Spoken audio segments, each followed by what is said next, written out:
Hoje nós estamos abrindo mais um capítulo aqui para contar as histórias que os processos não contam. A gente sempre prepara, 4 processos aqui para poder contar essas histórias. Nós começamos na semana passada essa série documental para vocês poderem terem, para a gente poder tornar, o que é um processo na justiça menos chato, para vocês conhecerem a história do antes, durante e depois da vitória de um processo judicial. Nosso primeiro caso aqui, a gente vai relatar aqui, vai contar essa história para vocês, o caso de um cliente que decide fazer uma obra na sua casa e aí ele contrata uma pessoa.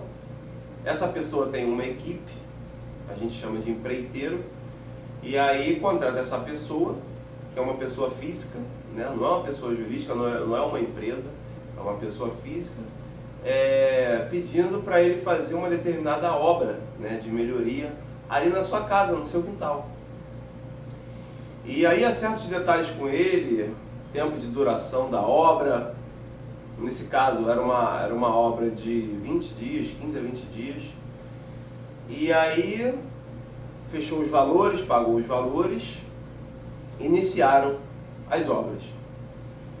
Meu cliente saía para trabalhar normal, deixava esse rapaz lá que tinha a equipe dele, para poder fazer essa obra, e ia para o seu trabalho tranquilo. Sua esposa ficava em casa com o filho, e num determinado dia, no decorrer dessa obra, a esposa liga e fala assim: deu algum problema na obra, porque os funcionários estão gritando, pedindo o bombeiro, porque parece que caiu alguma coisa em cima de algum funcionário. E aí o meu cliente sai do trabalho e vai para casa. Quando ele chega em casa, ele verifica que aconteceu um acidente na obra. E aí esse acidente, o que foi que aconteceu? Eles estavam tirando, terra, areia de algum lugar, e de repente alguma coisa caiu e desmoronou em cima de um funcionário. E aí esse funcionário veio a falecer. Os familiares desse funcionário que faleceu entraram com uma ação na Justiça do Trabalho pedindo o vínculo de emprego e uma indenização pela morte. É óbvio, eu sentei com o meu cliente, eu falei: você tem chances de ganhar esse processo, até porque não era uma empresa, não tinha vínculo de trabalho, de emprego, de horário, não tinha subordinação, não tinha nada, era um contrato de valor fechado, mas da próxima vez você tem que ter mais cuidado, porque nesse caso, a esposa, da pessoa que faleceu entrou com essa ação, só que deixou várias brechas. E a gente, como advogado, a gente precisa ter o olho de águia para poder observar essas brechinhas, E aí ganhamos em primeira instância, comprovamos que não tinha vínculo de emprego, não tinha subordinação. O meu cliente apenas contratou uma pessoa para poder fazer uma obra na casa dele. Ele não tinha responsabilidade nenhuma, com proteção em relação aos funcionários dessa pessoa. Quem teria essa responsabilidade seria, essa pessoa que foi contratada. Ele era como se fosse um mestre de obra, O meu cliente contratou esse mestre de obra para fazer uma obra na casa dele. Esse mestre de obra chamou 3, 4 pessoas para poder concluir essa obra. Enfim, ganhamos em primeira instância, foi para a segunda instância, anular a sentença. Voltou para a primeira instância. Ganhamos em primeira instância novamente, foi para a segunda instância e, acredite, anular a sentença novamente. Por quê? O processo foi feito de forma errada, tinha muita brecha. Muita brecha. Então, voltou para a primeira instância. Já tem 4, 5 anos desse processo. Agora a gente já atravessou uma petição pedindo prescrição, enfim, pedindo um monte de coisa que não pode mais julgar, Nesse caso, a esposa, porque não era casada no papel, entrou com essa ação. E ela não podia entrar, porque na certidão do óbito, desse mestre de obra que faleceu, constava que ele não deixou nenhum herdeiro, só tinha um filho e era solteiro. Então, foi nesse caso que essa mulher, né, que entrou com a ação ficou... Eu acredito que ela se precipitou, né?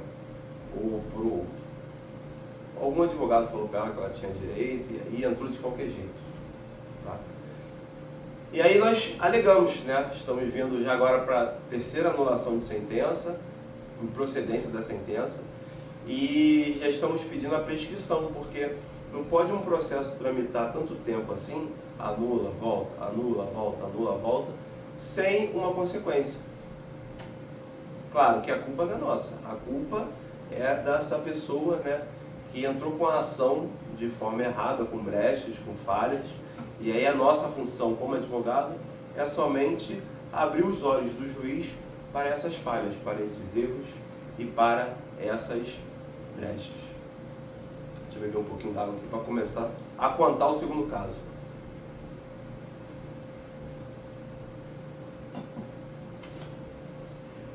Esse nosso segundo caso aqui acontece muito em vara de família. A maioria dos pais, das pessoas que foram casadas, né, e que possuem filhos, elas se divorciam e aí ou a mãe entra com um processo de pensão ou o pai entra com ação oferecendo alimentos. Nesse caso aqui, o pai entrou com ação oferecendo alimentos. Só que já existia um acordo prévio. A esposa falou que não ia entrar com ação contra ele, né, que ele pagasse direitinho a pensão e tal. Enfim, ele deu uma de malandro, e aí entrou com ação de oferecimento de alimentos, né, pagando até um valor abaixo, oferecendo alimentos num valor abaixo do que ele já pagava.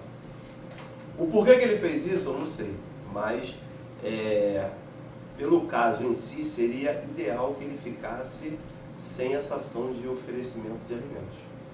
Porque o que aconteceu agora? A cliente buscou o escritório e falou assim, ó, eu tinha um acordo com ele de boca, só que ele entrou com essa ação de oferecimento de alimentos, não sei porque ele, pode ser que ele casou de novo, né, e aí essa atual esposa dele está encrencando com alguma coisa. Só que agora, já que ele foi para a justiça, eu quero que aumente a pensão, porque ele é funcionário público e ele tem empresas por fora. E aí o que a gente fez? Apresentamos uma defesa, nesse caso, né, que o pai ofereceu os alimentos, e demos um contra-ataque, a gente chama de reconvenção, mas demos um contra-ataque, né, pedindo para aumentar a pensão alimentícia em virtude de ele estar fraudando os recebimentos dele. Aí pedimos quebra de sigilo bancário, quebra de dados, ofício à Receita Federal, ofício à Junta Comercial do Rio de Janeiro, que é a Juscerja, para ver as empresas, enfim, todos os vínculos que ele possui, porque vamos supor que ele ganha 20 mil no funcionário, ali no cargo dele público, né? Com essas empresas por fora, porque ele não pode ser sócio também porque ele é funcionário público, a renda dele bate mais de 100 mil. Então é justo que a pensão aumente. Por isso que eu falei no início que era muito mais vantagem ele não entrar com essa ação oferecendo alimentos. Porque agora ele vai sofrer um contra-ataque. E está sofrendo um contra-ataque. Porque a gente abriu os olhos da juíza e falamos, ó, ele tem renda por fora, ele tem empresa, ele tem isso, ele tem aquilo.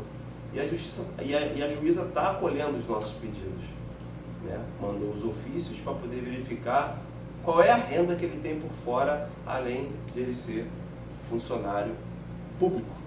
Então a dica que eu dou aqui, se você recebe dinheiro por fora de empresa, mesmo que a empresa não esteja no teu nome, tenha cuidado ao tomar qualquer atitude na vara de família em relação à pensão, em relação ao divórcio, em relação a esses assuntos familiares, porque às vezes o teu ataque ali com uma ação vira um contra-ataque. E se o advogado tiver um pouco de esperteza, ele consegue comprovar que você recebe valores por fora do seu salário, do seu contra-cheque. Então, esse é um caso que a gente está esperando a sentença agora. A gente já comprovou, né, que ele recebe dinheiro por fora, já saiu os ofícios, já está tudo comprovado no processo e a gente está aguardando, né, somente a sentença. E a gente fica até com receio, né, porque não tinha necessidade dele entrar com essa ação. Então pense muito antes de entrar com uma ação oferecendo alimentos, se você recebe valores por fora, se você tem uma empresa, mesmo que não esteja no teu nome, nesse caso estava no nome da mãe. Então fique atento a isso, né? Porque às vezes você vai cometer uma ação, vai atacar, né, de uma forma e pode sofrer um contra-ataque da outra parte. Agora a gente vai entrar, vamos manter aqui esse terceiro caso aqui, no assunto de vara de família, que é um divórcio. As pessoas sempre me perguntam: Clóvis, divórcio demora? Não, divórcio não demora. Nós temos um caso aqui, que são duas pessoas que casaram e falaram assim: ó, a gente quer divorciar. A gente está de comum acordo, não tem bens, não tem filhos, não tem nada para partilhar, não tem nada para dividir, e a gente quer divorciar. Preparamos o divórcio, né, que a gente chama de divórcio consensual. Os dois estão de acordo, entramos com o divórcio consensual. Junta documento, apresenta, tal, vai para o juiz, ofício, intima, parará, pum, pum. Prestes a sair o divórcio, o que acontece? O casal reatou o relacionamento. E aí o que você faz? Eu sempre falo isso para os meus clientes, quando eles vêm aqui para o escritório, né, buscando divórcio, eu sempre falo sobre essa situação. Porque essa primeira reunião, quando ou a mulher ou o homem quer se separar, essa primeira reunião com o advogado ela é um pouco complicada, porque eu tenho que falar os prós e os contras.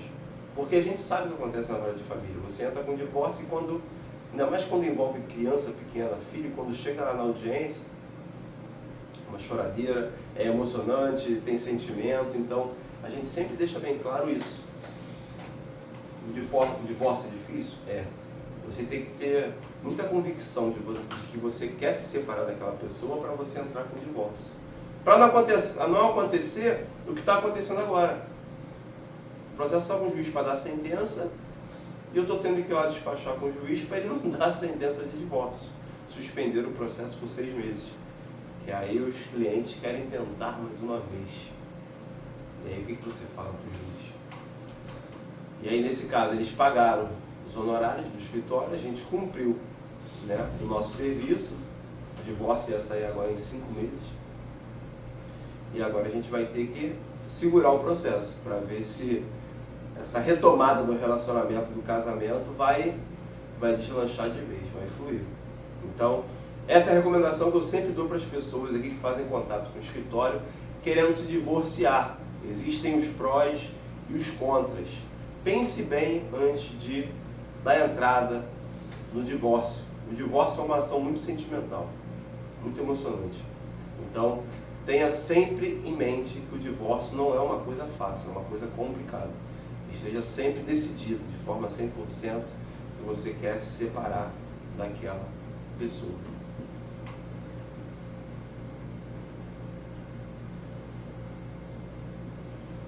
Agora a gente vai entrar aqui no nosso último caso aqui, o quarto e último, que está acontecendo, sempre aconteceu no escritório casos assim sobre a antiga SEDAI, agora é Águas do Rio, de funcionários, né, da Águas do Rio que foram na casa da minha cliente e falou assim: ó, você tem aqui uma dívida aqui, então a gente veio cortar a sua água e peço que você conteste esse corte de água lá na Águas do Rio. E a cliente fala: eu estou com todas as minhas contas pagas, eu não sei que dívida é essa.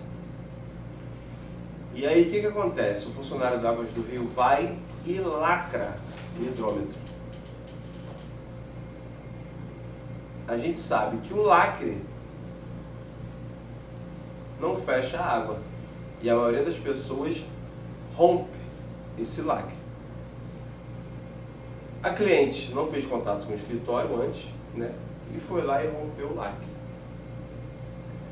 Águas do Rio voltou na casa dessa cliente e falou assim, ó, o lacre está rompido. Isso aqui é crime. Você está desobedecendo uma ordem administrativa de uma empresa privada. Nós vamos cortar aqui o hidrômetro, tirar teu hidrômetro e cortar o seu cano e fechar a sua água. Nesse momento, a cliente entra em contato com o escritório. Eu explico todas as situações para ela e a gente entra com uma ação na justiça. Pedimos a liminar para poder religar a água, juntamos as 6 últimas contas pagas e verificamos que Águas do Rio também negativou, além de cortar a água dela, negativou o nome dela. E essa dívida, ela não sabe de onde surgiu, não sabe como surgiu, não sabe quem gerou, e ela está pagando por um erro da Águas do Rio. Entramos com a ação, pedimos uma tutela de urgência, o juiz deferiu a tutela de urgência para poder religar a água, retirar o nome do SPC Serasa e intimar Águas do Rio para poder apresentar defesa nesse processo. Religar a água, tirar o nome dela da SPC Serasa e Águas do Rio apresentou a defesa. Juntou fotos falando que a nossa cliente agiu de forma errada ao romper o lacre. E aí eu pergunto a vocês, ela agiu errada ao romper o lacre? Sendo que ela nunca tinha atrasado uma conta da Águas do Rio? Ela nunca foi devedora da Águas do Rio? Eu acredito que você faria o mesmo. Eu acredito que eu também faria o mesmo. Eu vou pegar minhas contas, verificar. Não esqueci de pagar nenhuma, todas as contas estão pagas. E eu estou com a água cortada? E nesse caso a minha cliente ainda foi na Águas do Rio, tem número de protocolo, e ela informando que eles estavam errados e eles ignoraram. O processo prosseguiu, chegou até a sentença e o juiz deu 3 mil de dano moral. Corte de água, quase 10 dias sem água e negativação do nome. O que o escritório fez? Apelação ao tribunal. A gente sabe, é óbvio, que quando tem casos de negativação indevida, o patamar de indenização é 10 mil reais. Nesse caso ainda tem um plus, que teve o corte de água. Então não pode ficar restrito aos 10 mil reais. Tem que bater aí de 15, 18, 20 mil reais. E aí nós pedimos ao tribunal. Teve o julgamento do recurso, conseguimos aumentar o dano moral e agora nós vamos aplicar a multa diária. Quando a gente foi aplicar a multa diária, porque eles descumpriram, eles demoraram a religar a água da minha cliente, eles informaram que esse valor estava dentro dos danos morais. E na verdade não está. Iniciamos o cumprimento da sentença, aí vem tudo de novo. Aí eles impugnam, aí o juiz dá a sentença, né, nessa fase de execução, aí a gente apela para o tribunal de novo. Um processo que era fácil de resolver, mas parece que a Águas do Rio, ela quer procrastinar, quer retardar o processo para demorar a pagar. Ganhamos no tribunal de novo, aí volta para o cartório. Aí agora a gente está informando, ó, tem multa diária, tem atualização do dano moral. E aí agora acredito que a Águas do Rio vai fazer o pagamento correto, porque ela já não pode mais impugnar, ela não tem nem fundamento para poder impugnar essa execução. Então, a minha recomendação aqui que eu deixo para vocês é estejam sempre atentos. Nesse meu caso aqui da Águas do Rio, a minha cliente não podia ter rompido o lacre. Mas é claro que ela agiu na cabeça dela, né? Ela, pô, mas quanto tá pago? Eu vou romper o lacre. Mas ela poderia ter feito contato com o escritório. Que aí a gente ia lá bater foto. E a gente batendo foto que o lacre estava rompido, estava feito lá certinho, acredito que isso geraria um plus, né, na nossa ação, mas de qualquer forma nós ganhamos. Então a recomendação aqui que eu deixo é, antes de tomar qualquer atitude desses casos assim, corte de luz, corte de água, faça contato com o advogado primeiro, que ele vai te dar o passo a passo do que deve ser feito e o que não deve ser feito. A gente está encerrando aqui agora esse vídeo, a nossa segunda semana, né, transmitindo essa série aqui documental, né, por trás dos processos, as histórias que os processos não contam, e espero que vocês estejam gostando, né, dessas histórias por trás dos processos, que a gente não aparece, né, no dia a dia, mas a gente vem aqui para poder contar para vocês. Agradecer aqui ao Instagram, ao TikTok, por